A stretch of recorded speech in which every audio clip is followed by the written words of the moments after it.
اللہ الرحمن الرحیم۔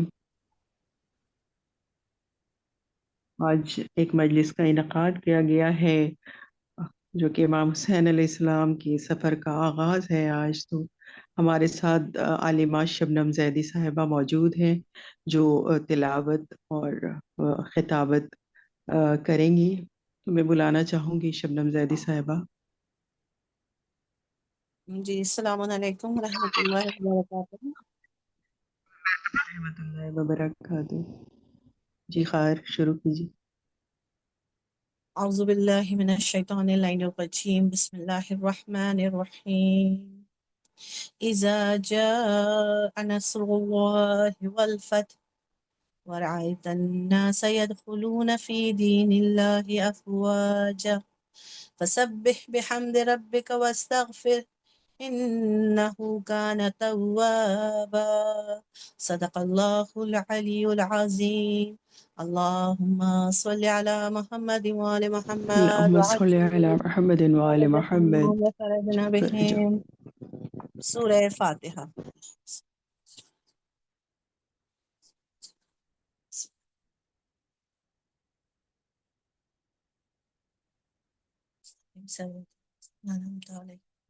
غير المغضوب عليهم ولا الضالين۔ بسم الله الرحمن الرحيم۔ بسم الله الرحمن الرحيم۔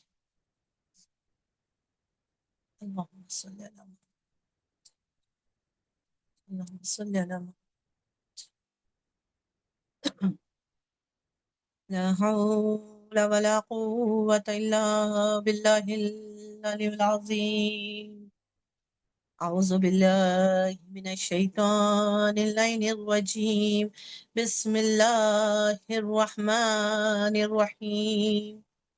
الحمد لله رب العالمين، الصلاة والسلام على أشرف الأنبياء والمرسلين، سيدنا ونبينا وشفيع ذنوبنا وحبيب قلوبنا وطبيب نفوسنا مولا الثقلين جد الحسن والحسين أبي القاسم محمد۔ اللهم صل على محمد وعلى اللهم صل علی محمد وآل محمد وعجل وآله فرج۔ الطيبين الطاهرين المعصومين المظلومين، ولعنة الله على أعدائهم أجمعين۔ أما بعد، فقد قال رسول الله صلى الله عليه وآله وسلم: إن لقتل الحسين حرارة في قلوب المؤمنين لا تبرد ابدا۔ صلوات پڑھ دیں محمد وآل محمد پر۔ اللہم اللهم صل۔ صل علی محمد وآل محمد وعجل فرج۔ تمام تعریف، تمام حمد و ثنا اس پروردگار کے نام کہ جو تمام کائنات کا خالق ہے، مالک ہے، رازق ہے۔ وہ پروردگار عالم جو لائق حمد بھی ہے، لائق ثنا بھی ہے، لائق شکر بھی ہے۔ وہ پروردگار عالم جس کی نہ تو حمد و ثنا کی جا سکتی ہے اور نہ ہی جس کی نعمتوں پر اس کا حق شکر ادا کیا جا سکتا ہے، اس لیے کہ وہ عظیم پروردگار جو بے حساب بے شمار نعمتیں عطا کرنے والا ہے، ہم اس کی کن کن نعمتوں پر اس کا شکر ادا کریں۔ ہم شکر کرنا بھی چاہیں تو چاہ کر بھی اس کی نعمتوں پر حق شکر ادا نہیں ہو سکتا ہے۔ اس پروردگار کا احسان ہے ہم پر کہ اس نے ہمیں بے پناہ نعمتوں سے نوازا، اور ان تمام نعمتوں میں کہ جو اللہ نے ہمیں عطا کی ہے، ایک ایسی نعمت جو پروردگار نے ہمیں اور آپ کو نصیب فرمائی ہے، جو ہر کسی کو نہیں عطا ہوتی ہے، وہ نعمت اہل بیت کی محبت ہے، وہ نعمت حسین کی محبت ہے، وہ نعمت حسین کا غم ہے جو اللہ نے ہمارے دلوں میں قرار دیا۔ اللہ کی یہ سب سے بڑی نعمت ہے ہمارے لیے کہ اللہ نے ہمیں حسین کا عزادار بنا کر دنیا میں بھیجا، ہمیں حسین کا غمخوار بنا کر دنیا میں بھیجا۔ یہ ہماری خوش نصیبی ہے کہ ہم ذکر حسین کرنے کے لیے، ذکر حسین منانے کے لیے اس دنیا میں آئے ہیں۔ عزیزان محترم، آپ دیکھیے پروردگار کا لاکھ لاکھ شکر ہے کہ اس نے ہمیں ایسے گھرانوں میں پیدا کیا جہاں ہمیں بچپن سے یا حسین کہنا سکھایا گیا، جہاں ہمیں ماتم کرنا سکھایا گیا۔ ہمیں اس گھر میں، ان آغوش میں پروردگار عالم نے پرورش دی ہے کہ جس آغوش میں ماں نے گھٹی میں پلا کر ہمیں حسین حسین کہنا سکھایا. اور یہی وجہ ہے کہ جب بھی غم کے ایام آتے ہیں ہم بے ساختہ حسین کا غم منانے کے لیے فرش عزا پر بیٹھ جاتے ہیں. ہمارے دل مغموم ہو جاتے ہیں، ہماری آنکھیں بے اختیار آنسو بہانے کے لیے تیار ہو جاتی ہیں. آپ دیکھیے آج 28 رجب کا جو دن ہے، آج کا دن بہت بڑا دن ہے، کوئی معمولی دن نہیں ہے. یہ وہ دن ہے کہ جب حسین کا نواسا رسول کا نواسا کربلا بسانے کے لیے نانا کا مدینہ چھوڑ کے نانا کے شہر سے کربلا کی طرف عازم ہے امام. عزیزان محترم، یہ قیامت کا دن ہے. آج کا دن اگر دیکھا جائے تو قیامت کا دن ہے، کیونکہ مدینے میں بھی ایک قیامت برپا تھی کہ رسول کے نواسے کو مدینہ چھوڑنا پڑ رہا. اور آپ سب جانتی کہ آج جتنے بھی عزادار ہیں، جتنے بھی حسین کے چاہنے والے ہیں، سب کے دل مغموم تھے. اور یہی وجہ ہے کہ آج ہم دیکھیں صبح سے ہم سب کی حالت اور کیفیت یہی تھی کہ ہماری آنکھوں سے بے اختیار آنسو گر رہے تھے. آج دنیا ہم پر یہ اعتراض کرتی کہ تم کیوں روتے ہو، کیوں امام حسین کے غم میں اس قدر گریا کرتے ہو. تو میں ایک جواب دینا چاہتی ہوں ان لوگوں کو کہ ہم کیوں نہ امام حسین کے غم میں گریا کریں، کیوں نہ امام حسین کے لیے ہم آنسو بہائے. کہ خدا نے قرآن میں فرمایا ہے فَلْيَضْحَكُوا قَلِيلًا وَلْيَبْكُوا كَثِيرًا، کہ ہنسو کم اور رو زیادہ. یعنی پروردگار عالم قرآن بھی کہہ رہا ہے کہ ہنسو کم اور رو زیادہ. اب آپ دیکھو پروردگار عالم زیادہ گریا کرنے کی بات کر رہا ہے، یعنی یہاں اللہ ہم کو گریا کرنے کا حکم دے رہا ہے. اب سوال یہ کہ کون سا گریا ہم کریں، کیونکہ جتنا بھی انسان رو لے وہ کم ہی ہے. انسان جو ہے وہ صبح سے شام اور شام سے لے کے صبح تک مسلسل تو گریا نہیں کر سکتا ہے. انسان گریا بھی کرے گا اگر تو 1 گھنٹہ 2 گھنٹہ، یعنی جتنا بھی گریا کر لے وہ گریا کم ہے. لیکن خدا کہہ رہا ہے کہ وَلْيَبْكُوا كَثِيرًا، زیادہ سے زیادہ گریا کرو.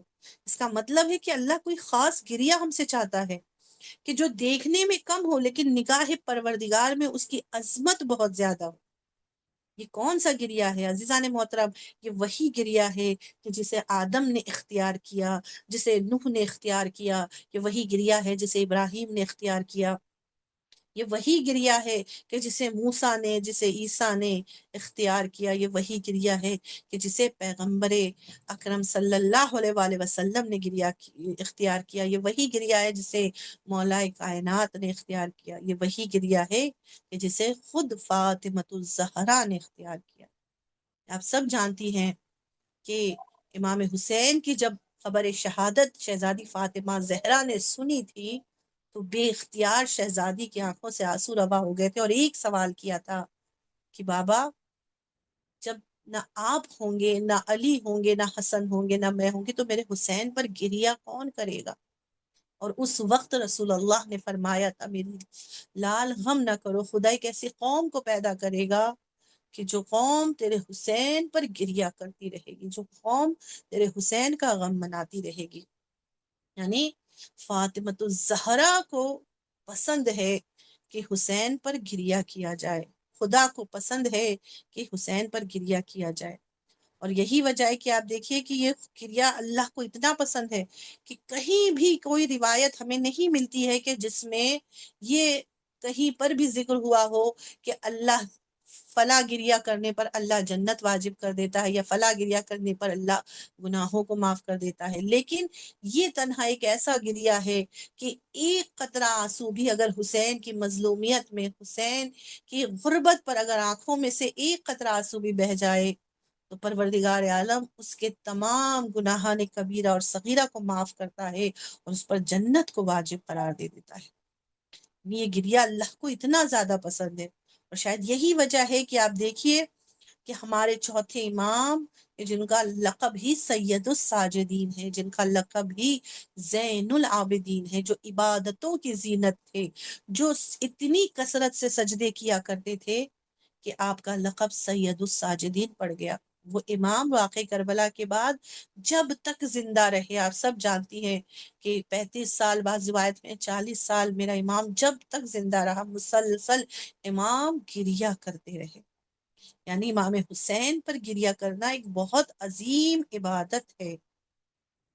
یہ آنسو آپ کی آنکھوں سے جو بہ رہے ہیں، یہ آنسو جناب فاطمہ الزہرا کے دل کی تشفی کا سبب بنتے ہیں کہ مت سمجھو ہمارے آنسو ہیں، زہرا کو درکار ہمارے آنسو.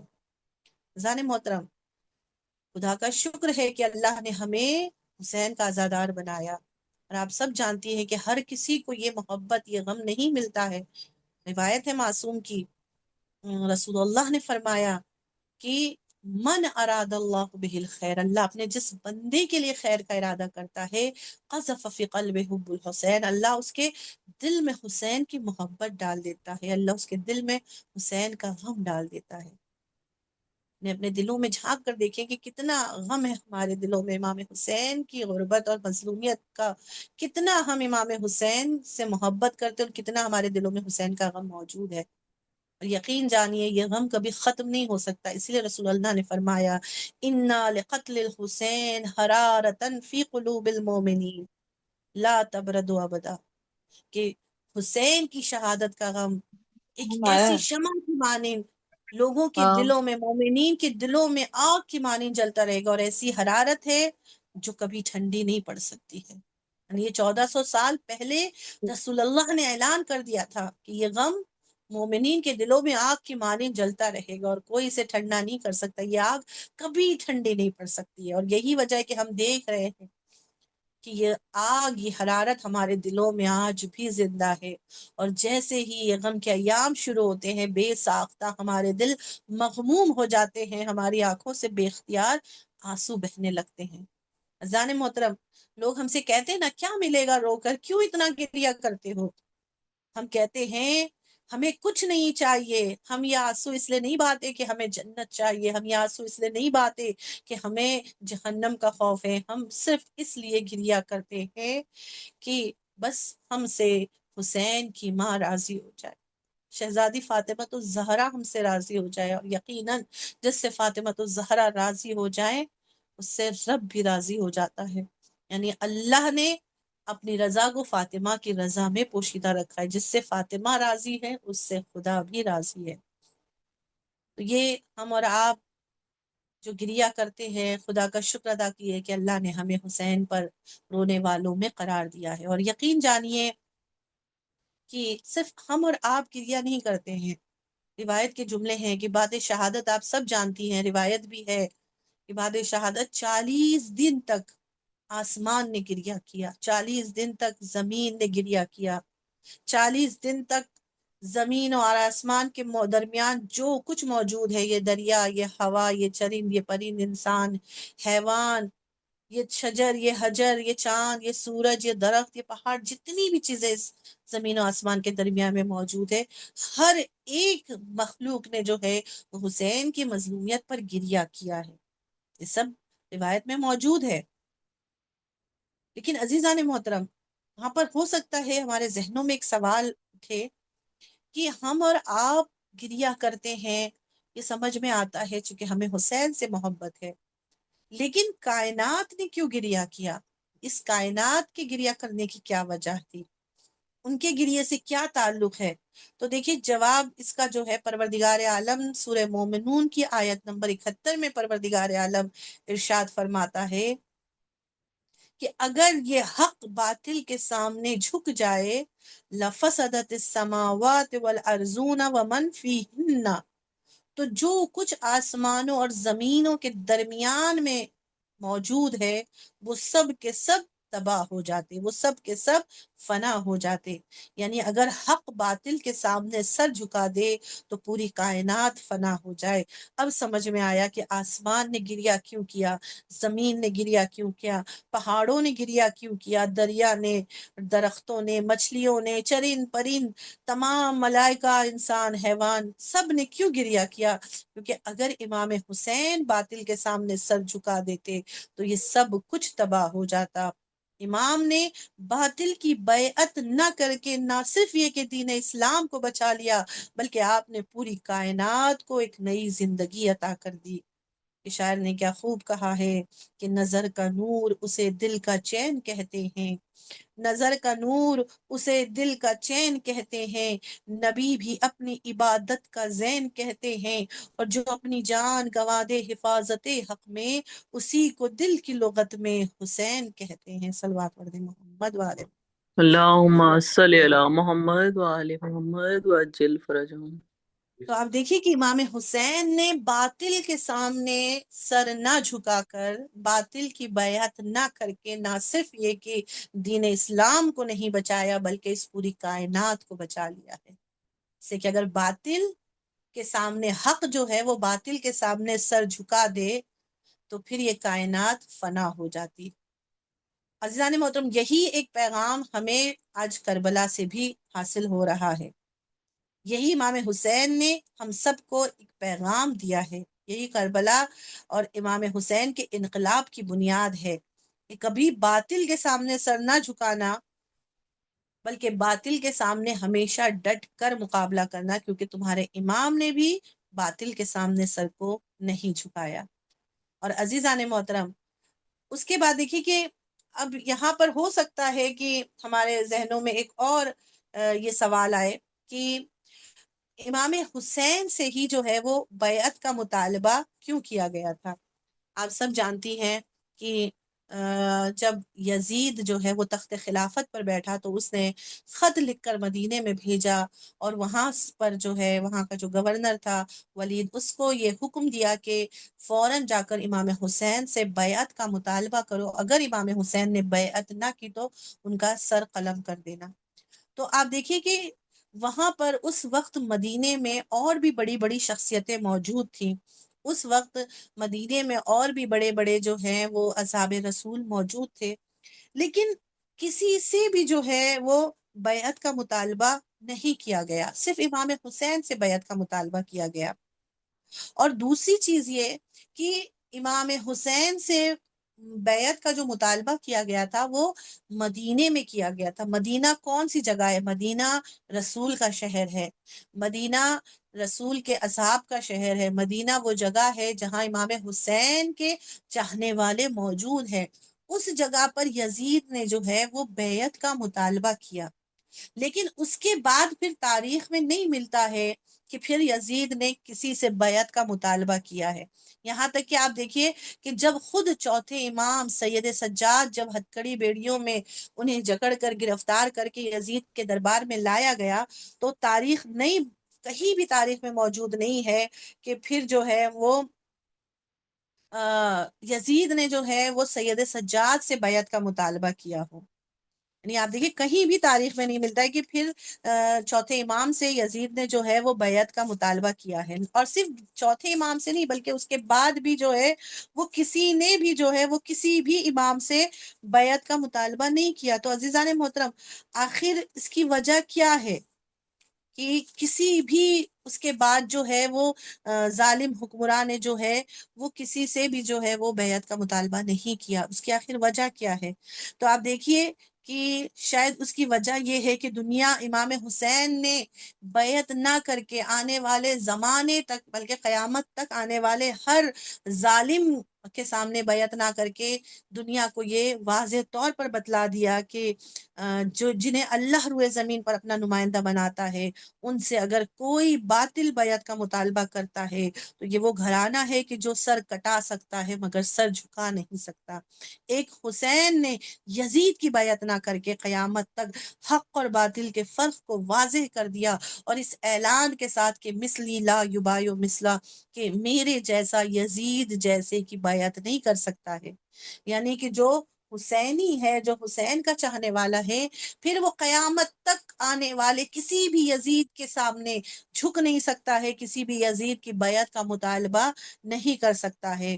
اور یہی وجہ ہے کہ امام حسین نے بیعت کا مطالبہ نہ کر کے اس حق اور باطل کے فرق کو قیامت تک کے لیے واضح کر دیا کہ اب اگر کوئی بھی حسینی ہوگا تو وہ کسی بھی یزیدی کے سامنے سر نہیں جھکائے گا، اور پھر اور اس کے بعد اب کوئی بھی یزیدی جو ہے وہ کسی حسینی سے بیعت کا مطالبہ نہیں کر سکتا ہے. اور یہی وجہ ہے کہ ہم دیکھتے ہیں کہ امام حسین کے بعد پھر کسی یزید نے اور کسی بھی یزیدی نے جو ہے وہ کسی حسینی سے بیعت کا مطالبہ نہیں کیا.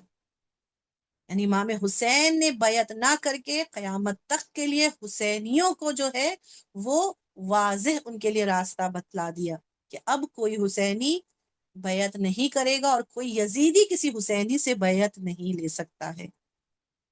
بس ہمارے لیے یہاں پر سب سے اہم درس یہی ہے کہ ہم حسینی ہیں اور حسینی کبھی باطل کے سامنے سر نہیں جھکا سکتا ہے. اور یہی وجہ ہے کہ آپ دیکھیے کہ واقع کربلا کے بعد مولانا مودودی جو ایک اہل سنت کے بہت بڑے عالم دین گزرے ہیں، وہ کہتے ہیں کہ کربلا سے پہلے جو ہے وہ کوئی شیعہ تھا، کوئی سنی تھا، لیکن کربلا کے بعد بس دو ہی فرقے ہیں، یا حسینی ہے یا یزیدی ہے، اور میں فخر سے کہتا ہوں کہ میں حسینی ہوں. یعنی وہ اپنے آپ کو حسینی کہنے پر فخر کر رہے تھے.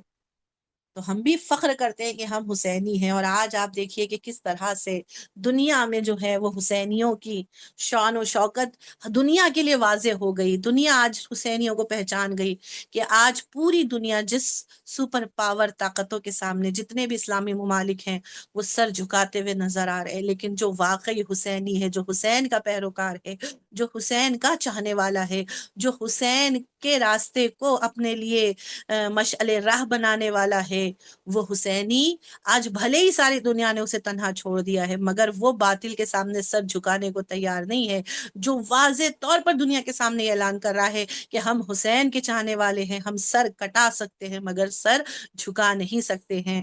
تم ہمیں جھکانے کی بات کر رہے ہو، ہم وہ ہیں کہ تمہیں گھٹنے ٹیکنے پر مجبور کر دیں گے.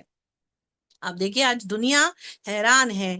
آیت اللہ خامنئی رہبر معظم پروردگار عالم انہیں صحت و سلامتی عطا فرمائے، انہیں دشمنوں کے شر سے محفوظ رکھے، کہ آج کس طرح سے آپ دیکھیے کہ انہوں نے شیعت کو دنیا کے سامنے پہچنوایا ہے، شیعت کو سرخرو کر دیا ہے، کہ آج ہر کسی کی زبان پر، چاہے دوست ہو یا اپنا ہو یا بیگانہ ہو، ہر کسی کی زبان پر آپ کی جو ہے وہ اس شجاعت کے چرچے ہیں کہ ایک 86 برس کا ضعیف، جس کی داڑھی، جس کے بال سفید ہو چکے ہیں، جو ضعیف ہے دیکھنے میں لیکن جرأت میں اتنا جو ہے وہ شجاع ہے، اتنا بہادر ہے کہ بڑی بڑی سپر پاور طاقتوں کے سامنے جو آنکھوں میں آنکھیں ڈال کر ان کا مقابلہ کرنے کے لیے تیار ہے. عزیزان محترم، یہ طاقت، یہ شجاعت کہاں سے ملی؟ یہ طاقت، یہ شجاعت ہمیں کربلا نے دی ہے. کربلا نے ہمیں سکھایا ہے کہ جو کربلا والے ہیں وہ بھلے ہی تعداد میں کم کیوں نہ ہو مگر وہ کبھی باطل کے سامنے سر نہیں جھکا سکتے ہیں. اور امام حسین نے اس فرق کو واضح طور پر بتلا دیا. کربلا حق اور باطل کے درمیان اس باریک لکیر کا نام ہے کہ جو حسین کے ساتھ ہے وہ حق پر ہے، جو یزید کے ساتھ ہے وہ باطل ہے. اور امام حسین آپ سب جانتی ہیں آج 28 رجب، بہت جلدی جلدی اپنی گفتگو کو سمیٹتے ہوئے، کہ 28 رجب امام حسین اپنے اہل خانہ کے ساتھ مدینے سے جو ہے وہ مکے کے لیے نکلے تھے. اذان محترم، یہاں پر کسی نے ایک سوال مجھ سے کیا تھا کہ امام حسین جب مدینے سے نکل رہے تھے تو امام حسین جانتے تھے کہ یہ وہ سفر ہے کہ اب اس کے بعد واپسی ممکن نہیں ہے. تو امام حسین علیہ السلام اس سفر پر جب جا رہے تھے تو انہیں اپنے اہل خانہ کو لے جانے کی کیا ضرورت تھی؟ امام اپنے ساتھ ان چھوٹے چھوٹے بچوں کو، ان خواتین کو، نوجوان جوان بچوں کو کیوں لے کر گئے؟ جبکہ امام جانتے تھے یہ سفر جو ہے وہ ان کا وہ آخری سفر ہے، اس سفر میں انہیں شہادت نصیب ہوگی. تو کیا یہ کوئی جذباتی فیصلہ تھا امام حسین کا، یا امام کی کوئی وقتی کمزوری تھی کہ جس کی وجہ سے امام کو انہیں لے جانا پڑا؟ تو عزیزان محترم، میں ان کا جواب اتنا دینا چاہوں گی کہ نہیں، نہ کوئی جذباتی فیصلہ تھا، نہ کوئی وقتی کمزوری تھی، بلکہ یہ ایک الہی منصوبہ تھا، یہ ایک شعوری اور انقلابی فیصلہ تھا. بے شک امام جو ہیں وہ اصلاح کے لیے نکلے تھے، لیکن وہ اپنے اہل خانہ کو اپنے ساتھ لے گئے. اور کیوں لے گئے؟ تو اذان مطلب اس کی بہت سی وجوہات بیان کی گئی ہیں. میں چند ایک وجوہات کو انشاءاللہ آپ کے سامنے بیان کر کے ربط مصائب دوں گی. کہ آپ دیکھیے امام حسین کا جو مقصد تھا، کیوں امام حسین اپنے ساتھ اہل خانہ کو لے گئے؟ سب سے پہلی چیز کہ اگر امام جو ہے وہ اپنے اہل خانہ کو اپنے ساتھ نہیں لے جاتے تو کیا وہ مکے میں یا مدینے میں محفوظ رہتے؟ کہ بہت سے لوگ کہتے ہیں کہ اگر نہیں لے جاتے تو کم سے کم وہ مدینے میں رہتے تو محفوظ تو رہتے. لیکن میں کہوں گی کہ کیا یہ واقعاً جو لوگ کہتے ہیں کیا ان کا کہنا صحیح ہے؟ کیا اگر اہل خانہ کو اپنے نہیں لے جاتے تو کیا وہ مدینے میں محفوظ رہتے؟ نہیں عزیزان محترم. اس لیے کہ آپ دیکھیے یزید جیسا فاسق انسان، ابن زیاد جیسا درندہ انسان، بنی امیہ جیسی حکومت کہ جو دشمن اہل بیت ہے، کیا وہ اہل بیت کو چین سے جینے دیتی؟ نہیں. اور اس کی مثال بھی ہمیں تاریخ میں مل جاتی ہے کہ آپ سب جانتے ہیں واقع کربلا کے بعد مدینے میں جو واقع حرہ جو ہے واقع ہوا ہے، کس طرح سے یزید نے مدینے میں قتل عام کا حکم دے دیا تھا. 3 دن تک اپنے تمام سپاہیوں کو یہ اجازت دے دی تھی، کھلی چھوٹ دے دی تھی کہ جس کا دل چاہے اس کو قتل کرو، جس خاتون سے چاہو اس کی عصمت دری کرو. اور 3 دن تک اس کے سپاہیوں نے مدینے میں جو ہے وہ قتل عام کیا. کون سا مدینہ؟ جو اصحاب رسول کا شہر تھا، جو رسول کا شہر تھا، اصحاب رسول جہاں رہتے تھے. 3 دن تک وہاں قتل عام کیا گیا. 3 دن تک وہاں کوئی ایسا گھر نہیں تھا جہاں کی خواتین کی عصمت دری نہ کی گئی ہو. یہاں تک کہ خانہ کعبہ پر بھی جو ہے وہ حملہ کروایا گیا تھا. تو آپ دیکھیے کہ ایسا نہیں ہے اگر امام حسین اپنے اہل خانہ کو مدینے میں چھوڑ کر بھی جاتے تو ایسا نہیں تھا کہ ان کی جان جو ہے وہ جان کی حفاظت رہتی. نہیں، وہاں پر بھی یزید جو ہے وہ حملہ کروا سکتا تھا. انہیں چین سے ضروری نہیں تھا کہ وہ چین سے انہیں رہنے دیتا، نہیں، بلکہ وہ ان کے ساتھ بھی وہی سلوک کرتا جو اس نے مدینے والوں کے ساتھ کیا تھا. تو سب سے پہلی چیز کہ امام اپنے ساتھ اپنے اہل خانہ کو اس لیے لے گئے تھے تاکہ ان کی حفاظت ہو سکے، کیونکہ وہ نانا کا شہر تھا، مدینۃ الرسول تھا. امام نہیں چاہتے تھے کہ وہاں پر قتل عام ہو، وہاں پر جو ہے وہ خون کی ندیاں بہائی جائیں. اس لیے امام اپنے اہل خانہ کو اپنے ساتھ لے کر گئے. دوسری وجہ، امام نے اپنے قیام کی حقیقت کو قیامت تک کے لیے لوگوں کے لیے واضح کر دیا. اس لیے کہ اگر امام اپنے ساتھ صرف مردوں کو لے کر نکلتے تو کل یہی دنیا کہتی کہ حسین تو اقتدار کے لیے مدینہ چھوڑ کر گئے تھے، حسین تو حکومت کے لیے مدینہ چھوڑ کر گئے تھے، حسین کو تو تخت و تاج کی لالچ تھی اس لیے وہ مدینہ چھوڑ کر گئے تھے. لیکن امام نے اپنے ساتھ بیوی، اپنی اہل خانہ کو، بیوی بچوں کو، چھوٹے چھوٹے معصوم بچوں کو اپنے ساتھ لے جا کر قیامت تک کے لیے دنیا کے لیے واضح کر دیا ہے کہ امام حسین اقتدار کے لیے نہیں جا رہے ہیں، حکومت کے لیے نہیں جا رہے ہیں، دولت کے لیے نہیں جا رہے ہیں. اس لیے کہ کوئی اقتدار کی جنگ میں اگر نکلتا ہے تو اپنے ساتھ شیرخوار بچے کو لے کر نہیں جاتا ہے. کوئی تخت کے لیے نکلتا ہے، تخت کو حاصل کرنے کے لیے نکلتا ہے تو اپنے ساتھ اپنی بہنوں کو لے کر نہیں جاتا ہے. کوئی حکومت حاصل کرنے کے لیے نکلتا ہے تو اپنے ساتھ اپنے ناموس کو لے کر نہیں جاتا، اپنی بیٹیوں کو لے کر نہیں جاتا ہے. امام نے واضح طور پر اعلان کر دیا. اور آپ دیکھیے کہ صرف یہ لے جا کر یہ اعلان نہیں کیا، بلکہ اپنے زبان سے بھی انہوں نے واضح طور پر اعلان کر دیا کہ میں کیوں یہ قیام کر رہا ہوں، میں کیوں نانا کا وطن چھوڑ کر جا رہا ہوں. امام نے واضح طور پر فرما دیا، انی لم اخرج اشرم ولا بطرم ولا مفسدم ولا ظالما. کوئی یہ نہ سمجھے کہ حسین دولت کے لیے جا رہے ہیں، حکومت کے لیے جا رہے ہیں، حسین کسی پر ظلم و ستم کرنے کے لیے جا رہے ہیں، یا حسین کہیں شر اور فساد پھیلانے کے لیے جا رہے ہیں. انما خرجت لطلب اصلاح فی امت جدی، حسین اپنے نانا کی امت کی اصلاح کے لیے جا رہے ہیں. وارید ان امر بالمعروف وانہی عن المنکر، حسین امر بالمعروف کرنے کے لیے جا رہے ہیں، حسین نہی عن المنکر کرنے کے لیے جا رہے ہیں. واسیرۃ بسیرۃ جدی و ابی علی ابن ابی طالب، حسین اپنے نانا کی سنت اور اپنے بابا علی ابن ابی طالب کی سیرت کو زندہ کرنے کے لیے جا رہے ہیں. یعنی امام حسین نے اپنے مقصد کو، اپنے قیام کے ہدف کو واضح طور پر دنیا کے سامنے بتلا دیا. اور اس کے علاوہ آپ دیکھیے تیسری جو وجہ ہے امام کا اپنے ساتھ اپنے اہل خانہ کو لے جانا، ایک امام نے ہمیشہ ہمیشہ کے لیے دشمن کی طرف سے خارجی ہونے کے، باغی ہونے کے الزام سے خود کو بری کر دیا کہ اب قیامت تک کوئی یہ نہیں کہے گا کہ حسین نے خروج کیا تھا یا حسین نے بغاوت کی تھی. یہ بنی امیہ کہ جس کی یہ خواہش تھی، جو یہ چاہتی تھی کہ حسین کو کسی طرح سے خارجی ثابت کر دے، لہٰذا امام حسین نے اس کے اس ارادے کو ہمیشہ ہمیشہ کے لیے جو ہے پامال کر دیا، کیونکہ اہل خانہ کی موجودگی نے اس جھوٹ کو ہمیشہ ہمیشہ کے لیے دفن کر دیا۔ کیونکہ خارجی کون ہوتا ہے؟ خارجی وہ ہوتا ہے جو تلوار اٹھاتا ہے، خارجی وہ ہے جو فساد پھیلاتا ہے، خارجی وہ ہوتا ہے جو عورتوں اور بچوں کو اپنے ساتھ نہیں لے جاتا ہے جنگ پر۔ اور امام اپنے ساتھ کسے لے گئے تھے؟ امام کے ساتھ کچھ خواتین ہیں، کچھ بچے ہیں۔ امام وہ ہے کہ جو رسول کا گھرانہ ہے، جن کے ساتھ رسول کا گھرانہ ہے، جن کے ساتھ قرآن ہے۔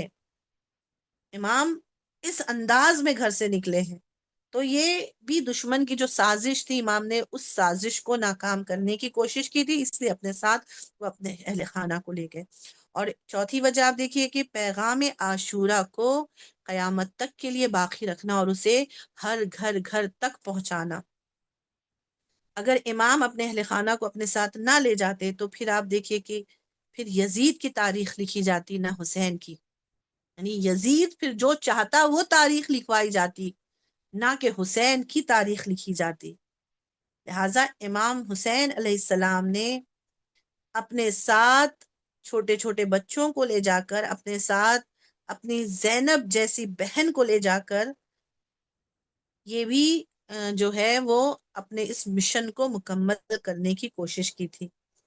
آپ دیکھیے کہ یہ جناب زینب ہی تھی کہ جنہوں نے اپنے خطبوں کے ذریعے کوفے کے بازار میں آپ نے دیکھیے باطل کو لرزا دیا تھا۔ یہ جناب زینب تھی جنہوں نے اپنے خطبوں کے ذریعے تھے شام کے تخت کو ہلا دیا تھا۔ یہ سید سجاد تھے کہ جنہوں نے زنجیروں میں جکڑے ہوئے بھی اس انقلاب عاشورہ کو ہر گھر گھر تک پہنچایا۔ اگر یہ اہل خانہ نہ ہوتے تو شاید کربلا میں لاشیں دفن ہو جاتی، اور اس لاشوں کے ساتھ ساتھ حقیقت بھی دفن ہو جاتی اور یزید فاتح کہلاتا۔ لیکن یہ جناب زینب تھی کہ جنہوں نے کوفے والوں کے ضمیر کو جھنجھوڑا، جنہوں نے شام کا تختہ پلٹ دیا۔ یہ سید سجاد تھے جنہوں نے اپنے بابا کی ظلمت کو ہر گھر تک پہنچایا ہے۔ تو پیغام عاشورہ کی بقا کے لیے بھی ضروری تھا کہ اپنے ساتھ کچھ خواتین، کچھ بچوں کو لیا جائے۔ اور ایک اہم وجہ تھی عورت کا کردار۔ امام حسین دنیا کو یہ پیغام دینا چاہتے تھے کہ دین کی حفاظت صرف مردوں کے ذمے نہیں ہے، بلکہ عورتیں بھی اگر چاہیں تو وہ دین کی حفاظت کر سکتی ہے، اس لیے کہ عورتیں کمزور نہیں ہیں، عورت بھی چاہے تو وہ انقلاب برپا کر سکتی ہے۔ اس لیے امام حسین علیہ السلام نے اپنے ساتھ خواتین کو لیا۔ اور آپ دیکھیے کہ جس طرح سے کربلا میں مردوں کا کردار نظر آتا ہے، اسی طرح سے کربلا میں ہمیں عورتوں کا بھی کردار نظر آتا کہ مانا وجود شاہ ہمیں پوری ہے کربلا، زینب اگر نہ ہوتی ادھوری ہے کربلا۔ جناب زینب اگر نہ ہوتی تو پھر یہ کربلا ادھوری رہ جاتی۔ تو امام حسین اس یہاں پر یہ بھی پیغام دینا چاہتے ہیں ہم خواتین کے لیے کہ خواتین بھی دین کی حفاظت میں اپنا اہم رول، اپنا اہم کردار ادا کر سکتی ہیں۔ اور اس کے علاوہ آپ دیکھیں کہ امام حسین اس لیے بھی اپنے اہل خانہ کو کربلا لائے تھے تاکہ دین صرف جو ہے، امام بتلانا چاہتے ہیں کہ دین صرف مرنے سے جو ہے وہ نہیں بچتا ہے، دین گواہی مانگتا ہے، دین قربانی کے ساتھ ساتھ جو ہے وہ پیغام بھی چاہتا ہے۔ اور یہ پیغام جب جو بچے گا وہی تو اس پیغام کو گھر گھر تک پہنچائے گا۔ اس لیے امام حسین نے اپنے ساتھ اپنے گھر کے اہل خانہ کو لیا تاکہ وہ پیغام ہر گھر تک پہنچ سکے۔ اذان محترم، اسی پیغام کو لے کر آپ سب جانتی ہیں امام حسین نے مدینے کا سفر کیا۔ اور آپ دیکھیں کہ مدینے سے جب امام سے جب بیعت لی جا رہی تھی اور امام نے بیعت دینے سے انکار کیا تو اب امام سمجھ گئے تھے کہ اب یہ مدینہ ہمارے رہنے کے قابل نہیں ہے، اس لیے کہ اب اگر ہم مدینے میں رہے تو اسی مدینے میں خون کی ندیاں بہا دی جائیں گی۔ اذان محترم، شاید یہی وجہ ہے کہ امام نے پھر آ کر اپنی بہن زینب سے کہا تھا کہ بہن زینب اب سامان سفر باندھ لو، اس لیے کہ اب مدینہ ہمارے رہنے کے قابل نہیں رہا۔ ہاں باب ازا، بس میں صاحب کی منزل پر آ گئی ہوں، چند جملے اور آپ کی زحمت تمام۔ اور باب ازا روایتیں کہتی ہیں کہ جب امام حسین مدینہ چھوڑ رہے تھے 3 دن تک مسلسل روزہ رسول پر آتے، اور گر جاتے اور کہتے نانا آپ کا نواسا مدینہ چھوڑ کر جا رہا ہے، نانا آپ کی امت مدینے میں رہنے نہیں دیتی، نانا آپ کا حسین مدینے سے جا رہا ہے۔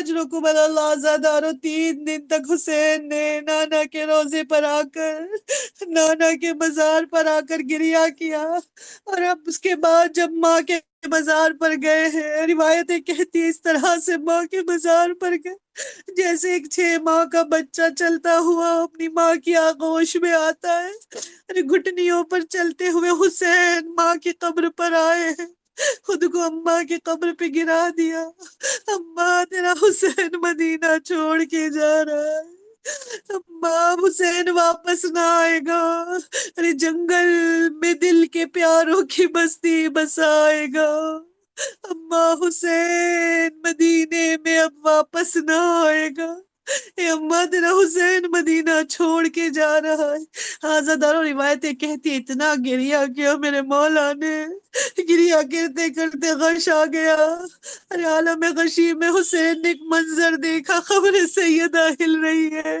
ایک مرتبہ قبر سیدہ کھلی، ارے قبر سے سیدہ پریشان حال آواز دیتی ہے میرے لال حسین، ارے گھبرا نہیں، ارے صرف تو مدینہ چھوڑ کے نہیں جا رہا، ارے تیرے ساتھ ساتھ یہ ماں بھی اپنی قبر چھوڑ دے گی، اے میرے لال جہاں جہاں تو جائے گا یہ ماں بھی تیرے ساتھ ساتھ جائے گی۔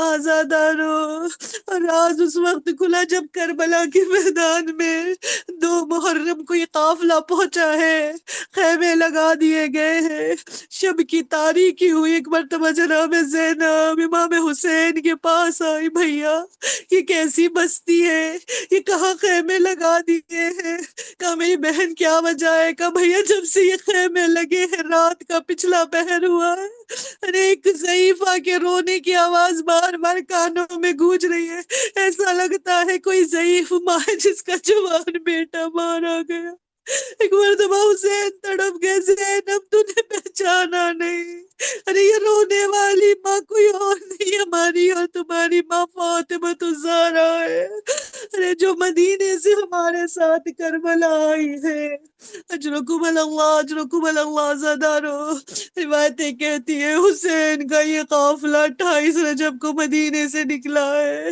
روایت کہتی ہے کہ جب یہ قافلہ تیار ہو گیا، راوی کہتا ہے میں نے دیکھا حجرے کا دروازہ کھلتا ہے، ایک ایک بی بی ارے حجرے سے باہر آتی ہے، ارے جیسے جیسے کو جو معذبہ باہر آتی ہے، ارے کوئی ایک آگے بڑھ کے اسے سوار کرتا ہے، لیکن تھوڑی دیر گزری میں نے دیکھا ایک معظمہ جو سر سے پیر تک نقاب میں لپٹی ہوئی ہے، جیسے ہی حجرے سے باہر نکلی ہے حسین اپنی مسند کو چھوڑ کے کھڑے ہو گئے، عباس دوڑے ہیں، ایک مرتبہ علی اکبر دوڑے، ادھر سے قاسم دوڑے، ادھر سے اونو محمد دوڑے، کسی نے نئے ہاتھوں کو تھاما، کسی نے زانوؤں کو تہ کیا، کسی نے چادر کے سرے کو پکڑا، کسی نے شانے کو تھاما، کہا ایک مرتبہ بڑے احترام سے اس بی بی کو محمل میں سوار کیا گیا، راوی کہتا ہے میں نے پوچھا یہ کون معظمہ ہے، کہا رے تم نہیں جانتے یہ حسین کی بہن زینب ہے، ہر باب ازا اتنے احترام سے زینب کو محمل میں سوار کیا گیا، روایت کہتی ہے جب یہ قافلہ تھوڑی دور آگے چلا ہے نا، ایسا پردے کا انتظام، محمل سر نکالا، آواز دی اس قافلے کو روکا جائے، جب قافلہ رک گیا کہا عباس کو بلایا جائے، ایک مرتبہ غازی ہاتھوں کو جوڑے ہوئے شہزادی زینب کی خدمت میں حاضر ہوئے، اے شہزادی کوئی غلطی ہو گئی، اے شہزادی کے پردے کے معاملے میں کوئی کمی رہ گئی ہے، بس ایک مرتبہ زینب نے ایک سوال کیا، کہا ہے میرے ماں جائے کوئی کمی نہیں رہے گی، بس زینب تم سے ایک وعدہ لینا چاہتی ہے، اے بھیا عباس وعدہ کرو جس شان سے بہن کو لے جا رہے ہو، اے عباس اسی شان سے واپس لاؤ گے، آزادارو شاید عباس نے وعدہ کر لیا تھا، مگر جب روز عاشور آئی عباس کے شانے کٹے، حسین کا سر تن سے جدا ہوا، زینب کے سر سے چادر چھینی گئی، اور 11 محرم کو اور ایک مرتبہ اس قافلے کو دوبارہ سے جب محملوں میں سوار کیا جانے لگا، ارے زینب آگے بڑھی ہے، ظالموں ہٹو، ہم سادات ہیں، ہمیں ہاتھ نہ لگانا، ارے ہم خود سوار ہو جائیں گے۔ ایک ایک بیوی کو زینب نے خود سوار کیا۔ جب ساری بیویاں محملوں میں سوار ہو گئی، اب کوئی نہ بچا، ارے زینب اکیلی کھڑی ہے، کبھی دائیں دیکھتی ہے، کبھی بائیں دیکھتی ہے، کوئی نظر نہ آیا۔ ارے فرات کا رخ کر کے ایک جملہ کہا، اے میرے غازی عباس، اینا اینا عباس، اینا اینا علی اکبر، اینا اینا قاسم، اے میرے لال قاسم کہاں ہو، اے میرے لال علی اکبر کا، اے بھیا عباس کہاں ہو۔ ارے لائے تھے زینب کو بڑی شان سے بٹھا کر، اے عباس دیکھو زینب کو آج کوئی سوار کرنے والا نہیں ہے، آج زینب کیسے محمل میں سوار ہو۔ بس اس مرتبہ زینب کے کانوں میں ہتکڑی بیڑیوں کی آواز گونجی۔ اب جو زینب نے پلٹ کر دیکھا، ارے بیمار بھتیجا ہتکڑیوں بیڑیوں میں لپٹا ہوا آواز دے رہا ہے، پھوپھی اماں آئیے میں آپ کو سوار کرتا ہوں۔ اور باب ازا، ارے زینب بے کجاوا اونٹوں پر سوار ہوئی ہے۔ روایت کہتی جب یہ قافلہ چلا ہے نا، سروں کو نو کے نیزہ پر بلند کیا گیا تھا، اور باب ازا سارے سر نو کے نیزہ پر بلند تھے مگر ایک سر ہے جو بار بار نو کے نیزہ کی بلندی سے زمین پر گر جاتا تھا۔ ارے سمجھ گئی وہ کس کا سر تھا، وہ کسی اور کا نہیں، میرے مولا قاضی عباس کا سر تھا۔ میرا دل کہتا ہے ارے جب جب عباس کے سر کو نو کے نیزہ پر بلند کیا جاتا تھا، عباس کی نگاہ ارے زینب کے کھلے سر پر پڑتی تھی، عباس کو وعدہ یاد آ جاتا ہوگا، ارے یہی وجہ ہے عباس کا سر بار بار نیزے کی بلندی سے زمین پر گر جاتا۔ ارے آخر میں ظالموں نے عباس کے سر کو ارے گھوڑے کی گردن سے باندھ دیا۔ اور باب ازا بس دو جملے سے احمد تمام کہتے جب یہ قافلہ مدینے پہنچا ہے نا، ارے زین جناب ام البنین کے کانوں میں آواز گونجی، ارے یہ کربلا والے واپس آ گئے ہیں، ارے کربلا میں حسین کو مار دیا گیا۔ بس یہ زینب کی جیسے یہ آواز ام البنین نے سنی، ایک مرتبہ آواز دیتی ہے، ارے میرے عباس کے ہوتے ہوئے کس کی مجال جو حسین کی طرف نظر اٹھا کر دیکھ لے۔ ارے جیسی بشیر نے کہا نا حسین کربلا میں مارے گئے، بس ایک مرتبہ ام البنین نے نجف کا رخ کیا، آواز دی ہے والیو وارث گوا رہیے گا، عباس کا دودھ میں نے معاف نہیں کیا، میرے عباس کے ہوتے ہوئے کیسے میرے حسین کو کوئی مار سکتا ہے۔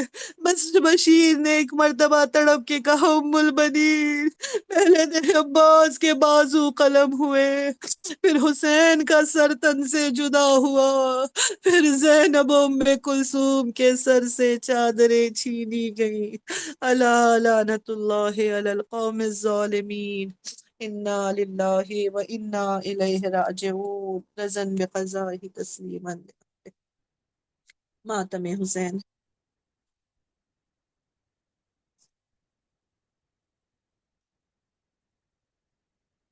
دعا کرا دیجئے، کل کر لیا ہم نے۔ ماتم ہو گیا ہے؟ جی پروردگارا مجھے واسطہ ہے محمد حسین حسین، آپ بولے ہیں تو حسین پر حسین حسین حسین حسین حسین حسین ربنا تقبل حسین منا حسین حسین حسین۔ آمین آمین یا رب العالمین۔ پروردگارا تجھے واسطہ ہے محمد اور آل محمد، ہماری اس عبادت کو قبول فرما۔ پروردگارا محمد اور آل محمد کے صدقے میں اے میرے معبود، ان آنکھوں سے بہنے والے آنسوؤں کو رومال فاطمۃ الزہرا میں شرف قبولیت عطا فرما۔ خدایا ہم سب بہت گنہگار ہیں، خطا کار ہیں، معصیت کار ہیں، میرے پروردگار کچھ بھی نہیں ہمارے پاس سوائے ان آنکھوں سے بہنے والے آنسوؤں کے۔ اے میرے معبود ان آنسوؤں کو اپنی بارگاہ میں شرف قبولیت عطا فرما۔ پروردگارا تجھے واسطہ ہے محمد و آل محمد کا، ہم سب کو تعلیمات اہل بیت پر عمل کرنے کی توفیق عطا فرما۔ ہمیں واقعی عزادار حسین بننے کی توفیق عطا فرما۔ پروردگارہ ہمارے بچوں کو صراط مستقیم پر چلنے کی توفیق عطا فرما۔ بیمار کربلا کے صدقے میں جو بیمار ہیں مریض ہیں پروردگارہ انہیں جلد سے جلد شفائے کامل اور عاجل عنایت فرما۔ جو مشکلات میں گرفتار ہیں مشکل کشا کے صدقے میں ان کی مشکلات کو آسان فرما۔ پروردگارہ جتنی بھی مومنات اس مجلس میں حاضر ہوئی ہیں اور جو نہیں حاضر ہو سکی ہے خدایا ان سب کی تمام شری دلی حاجتوں کو پوری فرما۔ پروردگارہ تجھے واسطہ ہے محمد اور آل محمد کا، اے میرے معبود ملک ایران کو سربلندی و فتح و نصرت اور کامیابی عطا فرما۔ خدایا ہمارے علماء کرام مجتہدین کرام خصوصاً آیت اللہ خامنہئی کو صحت تندرستی اور طولانی عمر عطا فرما۔ خدایا انہیں دشمنوں کے شر سے محفوظ رکھ۔ خدایا دشمنان اسلام کو نست اور نابود فرما، پرچم اسلام کو سربلند فرما۔ خدایا دنیا میں جہاں جہاں محبان اہل بیت ہیں شیعان حیدر کرار ہیں ان کی جان و مال اور عزت و آبرو کی حفاظت فرما۔ پروردگارہ بحق محمد اور آل محمد کے اے میرے معبود ہمارے وقت کے امام کے ظہور میں تعجیل فرما، ہمیں ان کے اعوان و انصار میں شمار فرما، ہمارے امام کو ہم سے راضی اور خوشنود فرما۔ ربنا تقبل منا انک انت السمیع العلیم، آمین آمین یا رب العالمین۔ اللہم صلی علی محمد وآل محمد وعجل فرجہم۔ سب مل کر دعائے فرج پڑھتے ہیں۔ بسم اللہ الرحمن الرحیم، اللہم کل ولیک حجت ابن الحسن صلواتک علیہ وعلی آبائی فی ہذہ الساعة وفی کل ساعة ولیا وحافظا وقائدا وناصرا ودلیلا وعینا حتی تسکنہ ارضک طوعا وتمتعہ فیہا طویلا برحمتک یا ارحم الراحمین۔ اللہم صلی علی محمد وآل محمد وعجل فرجہم۔ زیارت امام حسین علیہ السلام۔ السلام علیک یا ابا عبداللہ، السلام علیک یا ابن رسول اللہ، السلام علیک وعلی جدک و ابیک، السلام علیک وعلی امک و اخیک، السلام علیک جمیع شہداء کربلا و اسیران کربلا، السلام علیکم رحمت اللہ وبرکاتہ، السلام علیک یا غریب الغرباء، السلام علیک یا معین الضعفاء والفقراء، السلام علیک یا شمس الشموس، السلام علیک یا انیس النفوس، السلام علیک ایہا المدفون بعرض طوس، السلام علیک یا مغیث الشیعة والزوار فی یوم الجزاء، السلام علیک یا سلطان العرب والعجم یا ابا الحسن علی ابن موسی الرضا، روحی و جسمی لک الفداء، السلام علیکم رحمت اللہ وبرکاتہ، السلام علیکم یا مولانا یا صاحب العصر والزمان، الامان الامان الامان من فتن الزمان، السلام علیکم یا شریک القرآن، السلام علیکم یا مظہر الایمان، السلام علیکم یا امام انس والجان، السلام علیکم یا امام زماننا ھذا عجل اللہ تعالی فرجک وسہل اللہ تعالی مخرجک وظہورک انشاءاللہ، السلام علیکم ورحمۃ اللہ وبرکاتہ۔ اللہم صلی علی محمد وآل محمد وعجل فرجہم۔ التماس دعا، آپ سب کی بھی مجلس پروردگار عالم قبول فرمائے، انشاءاللہ آپ کا سننا قبول ہو۔ آپ الہی لوگوں کو آمین۔ آمین آمین۔ آمین آمین۔ جزاک اللہ، آپ کا بہت اچھی محنت قبول ہو آپ کی، اور جی شکریہ ہم لوگوں کا جزاک جوائن کرنا۔ جی اللہ، اللہ خدا آپ لوگوں کو بھی۔ حافظ۔ جی خدا حافظ، خدا حافظ۔ اگر اللہ ہم جی سب کی توفیقات میں اضافہ کرے، ہم سب کو عمل کرنے کی توفیق عطا فرمائے انشاءاللہ۔ جی آپ بہت مدد کرتی ہیں اس میں۔ انشاءاللہ، جزاک اللہ شبنم باجی، خدا بہت حافظ۔ شکریہ، بہت بہت آپ خدا لوگوں کو بھی۔ خدا حافظ، التماس دعا۔